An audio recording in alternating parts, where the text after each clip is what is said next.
This is Dr. Deeptesh Patel, and in this session I am going to cover lecture 2 of engine design and operating parameters of advanced internal combustion engine. So today in this lecture we are going to see the different energy performance parameters of the IC engine, and those parameters are very important, especially to calculate the overall output which can be obtained from the engine.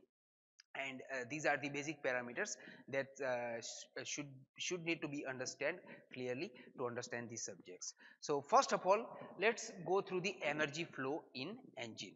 Now let's understand. You can see the diagrams here which describe the fuels. IP means the indicated power and the BP means the brake power. So we have the many losses in engine that is usually have in different heat engine. So like the IC engine is even not different than the other heat engine, and we have the certain losses. So let's consider that fuel is having 100% amount of energy. Let's consider 100% amount of energy that is being remain into the fuels.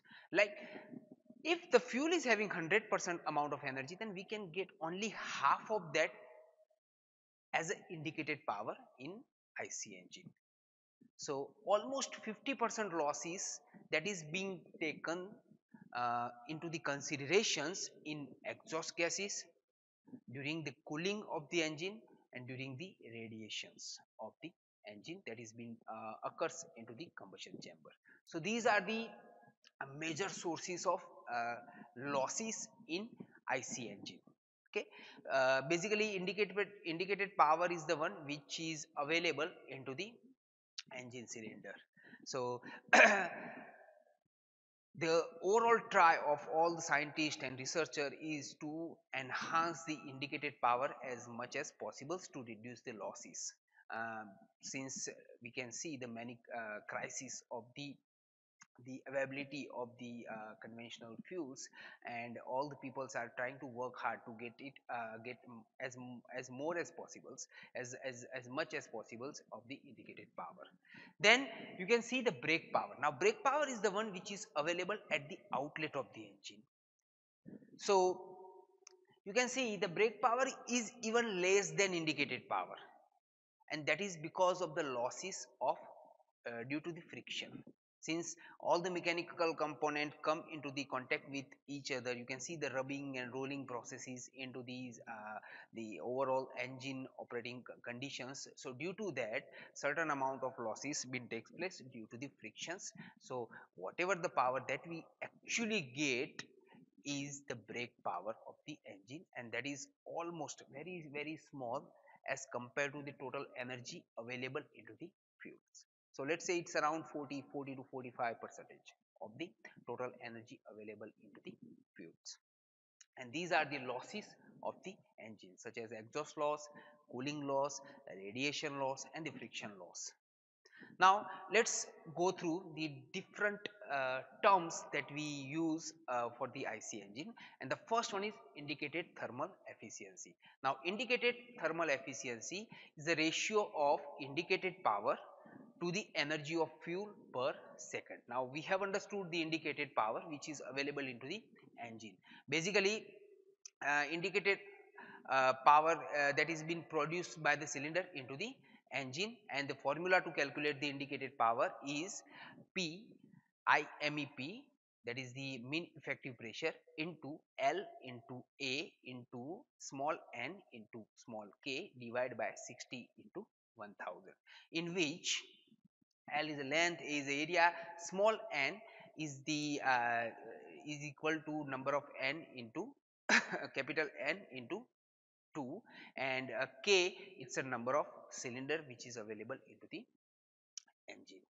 So basically this is how you can calculate the indicated power.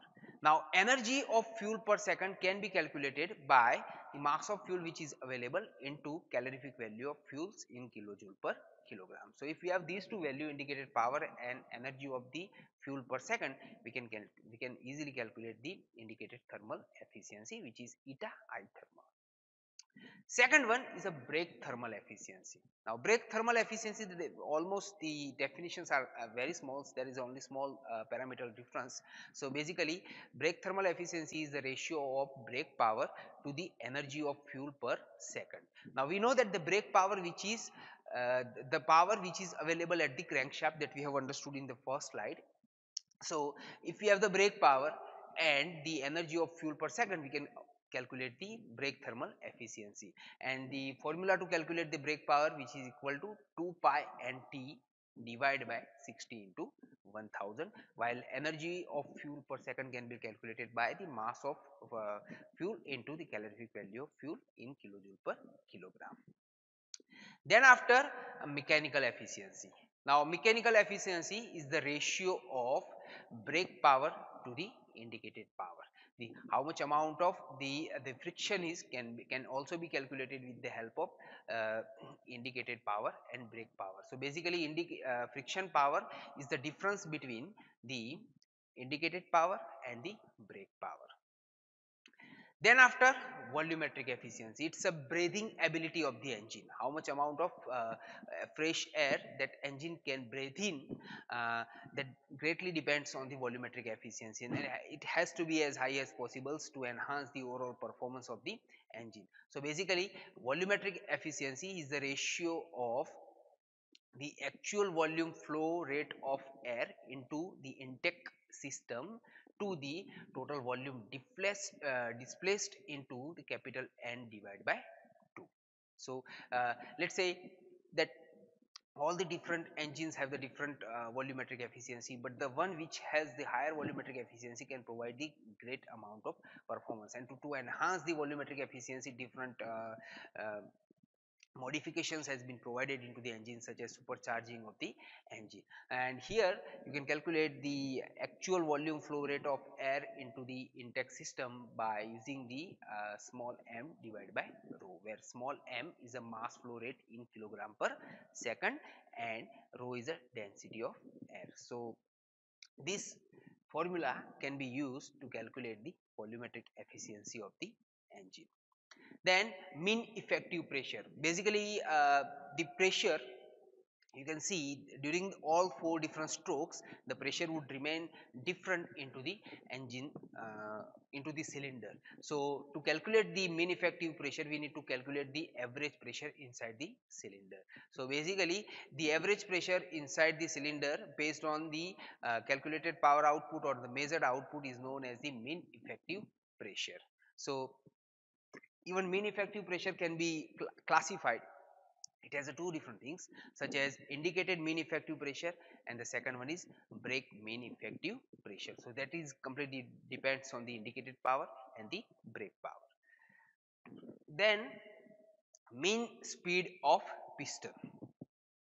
Mean speed of piston, again the average speed of the piston is known as the mean speed of pistons, and that can be calculated by capital V denoted by small p is equal to 2 into capital L into N, where uh, L is a length of stroke and N is a revolution per second.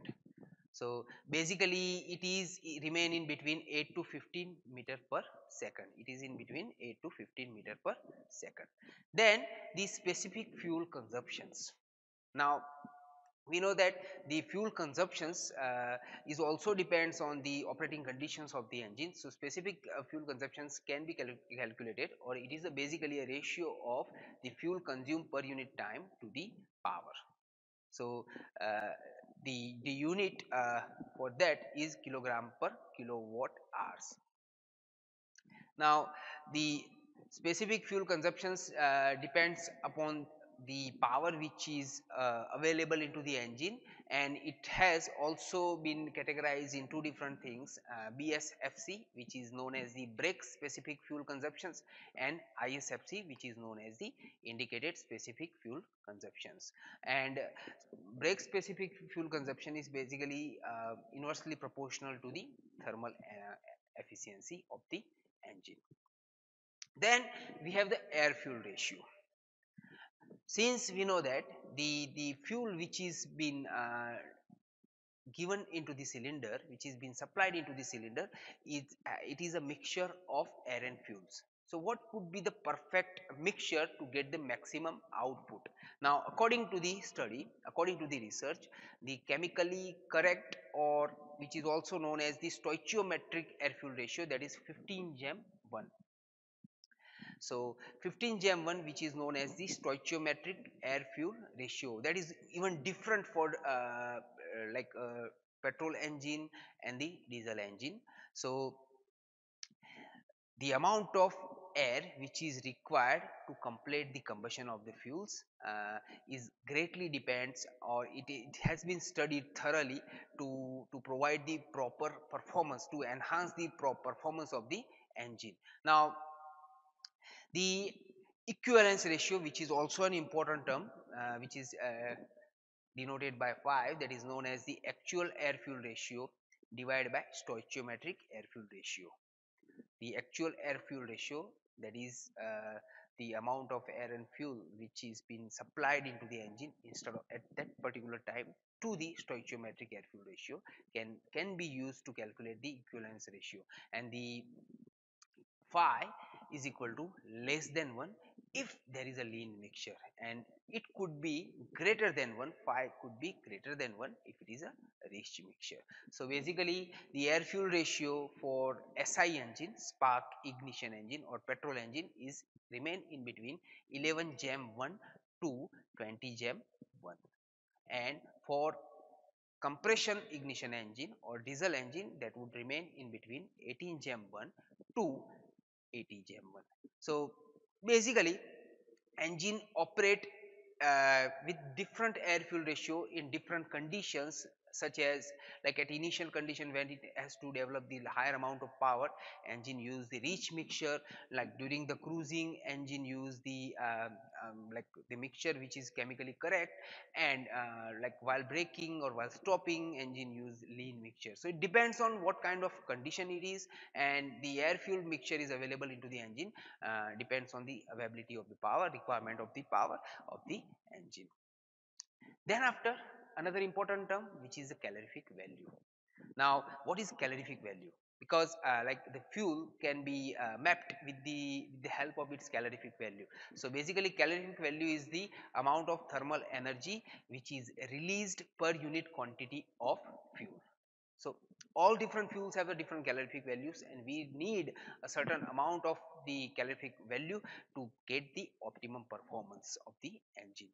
And even calorific value can also be classified into different category, which is known as the HCV and LCV.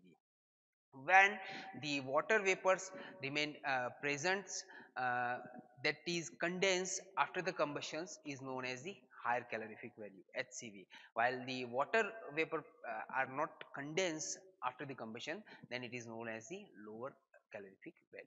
So when water vapor condense, you can see, you can optimize the combustions of the fuel, and you can get the maximum amount of energy out of the fuel. So yeah, these are the few different parameters that we have discussed, and I hope it is clear. And also to make sure that these need to be clear in your mind to understand these subjects thoroughly, because these terms been widely used in different chapters, and it is also been used to calculate the overall performance of the engine. Thank you very much.